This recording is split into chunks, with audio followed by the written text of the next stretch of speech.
નમસ્કાર વાલા વિદ્યાર્થી મિત્રો, કેમ છો? મજામાં ને?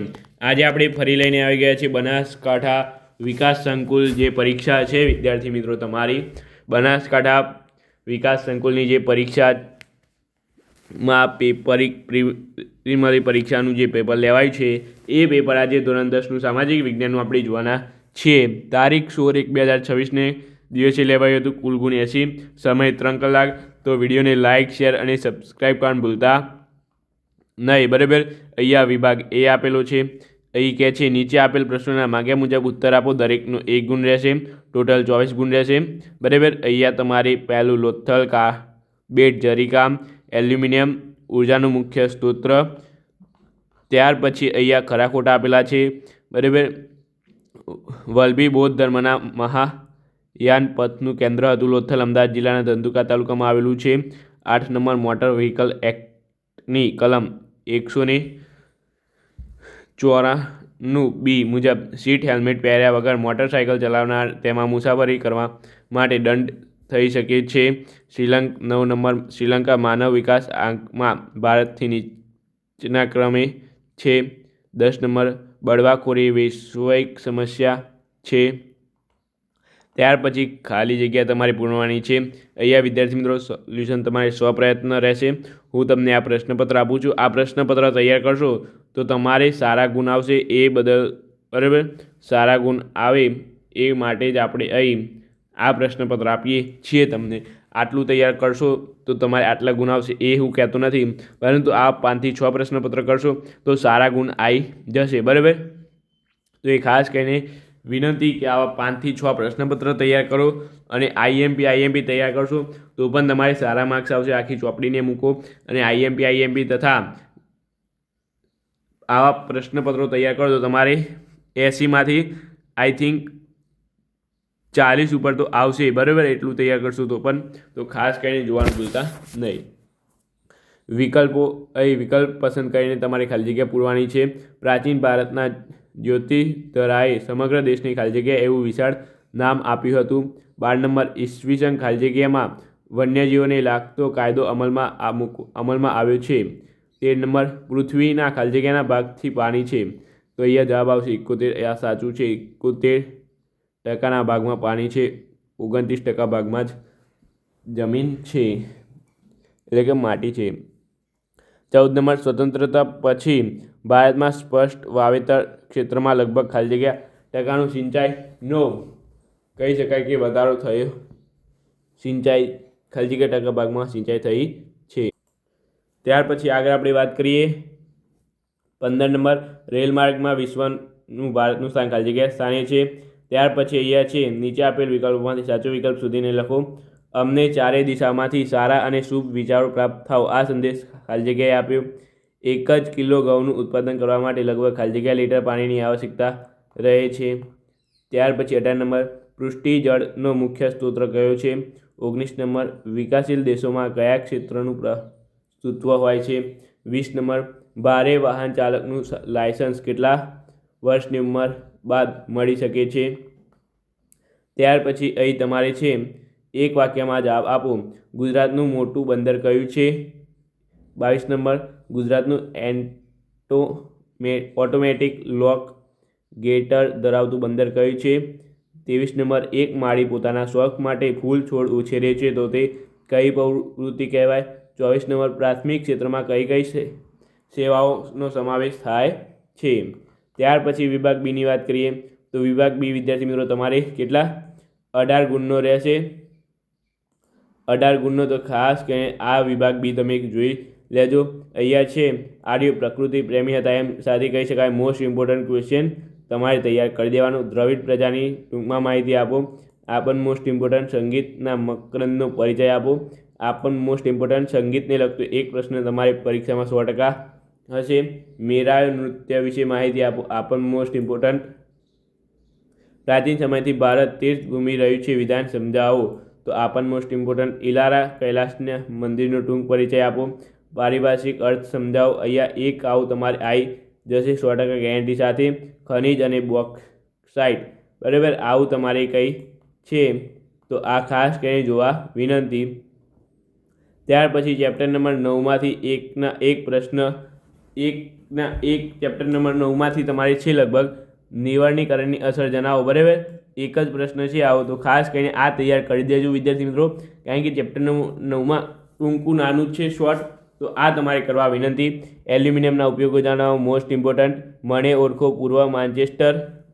પૂર્વાનું માન્ચેસ્ટર, સનરાઇઝ ઇન્સ્ટિટ્યૂટ, બરાબર. આવો પણ એક પૂછાશે અને આવો પણ એક પૂછાય.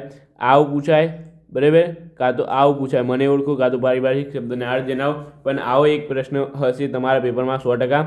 આતંકવાદી આર્થિક અસરો જણાવો, મોસ્ટ ઇમ્પોર્ટન્ટ પ્રશ્ન દરેક વખતે પૂછાય છે, બરાબર. જોઈ લેવાના. અમુક પેપરો તમે જોશો ને તો 5 થી 6 પેપરો તમે જોશો ને વિદ્યાર્થી મિત્રો, તો એક ને એક પ્રશ્ન તમને વારે ઘડીએ આવતો જોવા મળશે. એમાં આતંકવાદીવાળું તો હશે જ, બરાબર.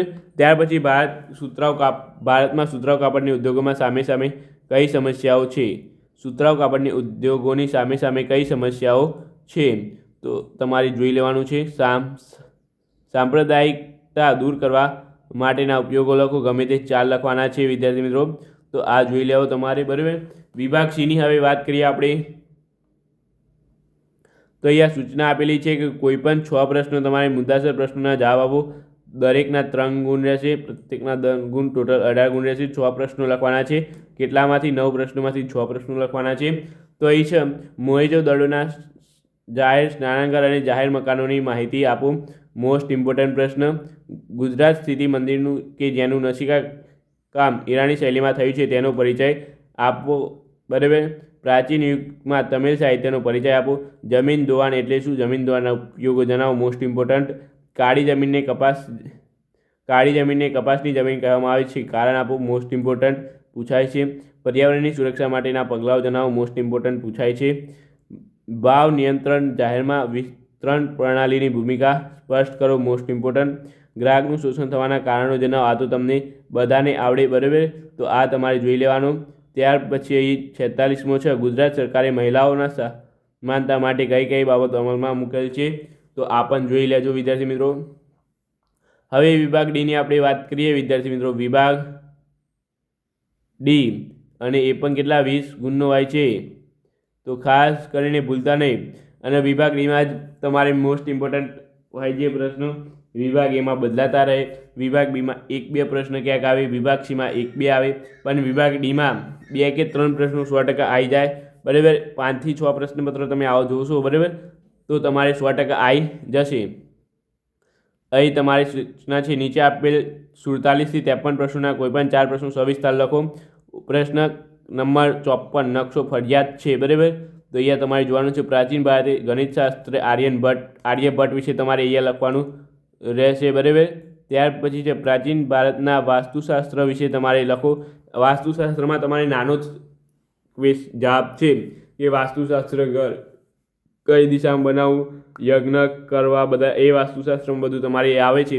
વાસ્તુશાસ્ત્ર સૌ બધાને આવડે, બધાને ખબર જ હોય. વાસ્તુશાસ્ત્રમાં તમને જે આવડે ને એ મુઢે જે આવડે, જાતે જે આવડે ને એ તમારે લખવાનું. ત્યાર પછી છે ભારતના કૃષિ ક્ષેત્રે થયેલ ટેકનિકલ સુધારાઓ જણાવો. આ 3માંથી એક પ્રશ્ન તમારા પેપરમાં હશે, બરાબર. ત્યાર પછી કપાસ માટે કયા પાક અનુકૂળ સંજોગોમાં કપાસનું ઉત્પાદન તથા રાજ્યોના પ્રદેશોના નામ જણાવો. મનરેગા કાર્યક્રમની સ્પષ્ટતા કરો, મોસ્ટ ઇમ્પોર્ટન્ટ. મનરેગા બેરોજગારીના મુખ્ય સ્વરૂપો વિશે માહિતી આપો. આ પણ મોસ્ટ ઇમ્પોર્ટન્ટ. વારે પૂછાતા પ્રશ્નો અહીંયા છે. ભારતમાં બાળ શ્રમિકોની માંગ વધુ હોવાને કારણે તેને અટકાવવાના ઉપાયો જણાવો, બરાબર. બાળ શ્રમિકો, તો એ જોઈ લેવાનું છે અહીંયા. ત્યાર પછી 54મો છે, ભારતના રેખાંકિત નકશાની વિગતો નીચેની સંજ્ઞા મુજબ દર્શાવો, બરાબર. કપાસની જમીન, કોફીનો પાક, કોફી પકવતો પ્રદેશ, કૃગ, ગીર અભયારણ્ય, સુતરાઉ કાપડનું ઉદ્યોગનું એક કેન્દ્ર, બરાબર. ફક્ત દ્રષ્ટિહીન વિદ્યાર્થીઓ માટે અહીંયા આપેલા છે, આ તમારા માટે નથી.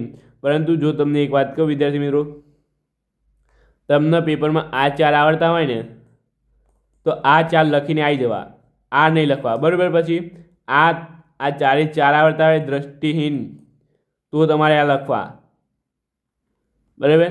આ બંનેમાંથી ગમે તે એક ઓપ્શનમાં તમને આપ્યું, પણ લખીને આવું વિદ્યાર્થી મિત્રો કોરું નહીં મૂકવું, બરાબર. અને હું તમને એક કહી દઉં કે જો તમને એક ટ્રીક આપી દઉં કે આના આપણે કેટલા કીધા છે, વિભાગ બીના તમને કીધા છે 13 પ્રશ્નો અને એમાંથી તમને આવડે છે 12 પ્રશ્નો. વિભાગ સીમાં તમને કીધા છે 6 પ્રશ્નો પણ એમાં આવડે છે 5 પ્રશ્નો. તો આનો એક પ્રશ્ન છે ને, આનો એક પ્રશ્ન તમારે અહીંયા મૂકી દેવો વિદ્યાર્થી મિત્રો, અહીંયા લાઈને લખી દેવો, બરાબર. આના તમને માર્ક્સ મળવા, જો ભૂલથી પણ નસીબથી તમારું નસીબ હશે તો તમારા 3 માર્ક્સ આવી જશે, પછી તમારા નસીબ ઉપર આધાર, બરાબર. તો એ રીતે તમે આનો પ્રશ્ન એક ના આવડતો હોય ને આનો એક આવડતો હોય તો આમાં મૂકી દેવો, આમાં મૂકી દેવો, એ રીતે તમારે મૂકી દેવા અને લખી દેવાના, તો તમારે માર્ક્સ પણ નહીં કપાય અને આવી જશે, બરાબર. તો એ તમે જોજો, આ ટેકનિક અપનાવજો પેપરમાં. જો સારી લાગી હોય તો વિડીયોને લાઇક, શેર અને સબસ્ક્રાઈબ કરવાનું ભૂલતા નહીં. આની પીડીએફ જોઈતી હોય તો આપણા વોટ્સઅપ ગ્રુપમાં તમને મળી જશે, ત્યાં જઈને આપણો સંપર્ક કરવો, બરાબર. તો ચાલો મળીએ. અને હા, ખાસ કરીને તમારા જોડે જેટલા પણ વિષયના પેપર હોય ને બધા જ વિષયના પેપરો ધોરણ 10, 8થી લઈને 11ના પેપરો તમારે 9992868364 વોટ્સઅપ નંબર પર મોકલવા વિનંતી. કોઈપણ વિદ્યાર્થીએ કોલ કરવો નહીં, મહેરબાની કરીને વોટ્સઅપમાં મેસેજ કરવો. અમે 24 કલાકની અંદર તેને રિપ્લાય આપી દેવાનો ટ્રાય કરી દઈશું, બરાબર. તો ખાસ કરીને આટલું તમારે ધ્યાનમાં લેવાનું રહેશે. તો ચાલો આજના વિડીયોમાં આટલું. વિડીયોને લાઇક, શેર અને સબસ્ક્રાઈબ કરવાનું ભૂલતા નહીં.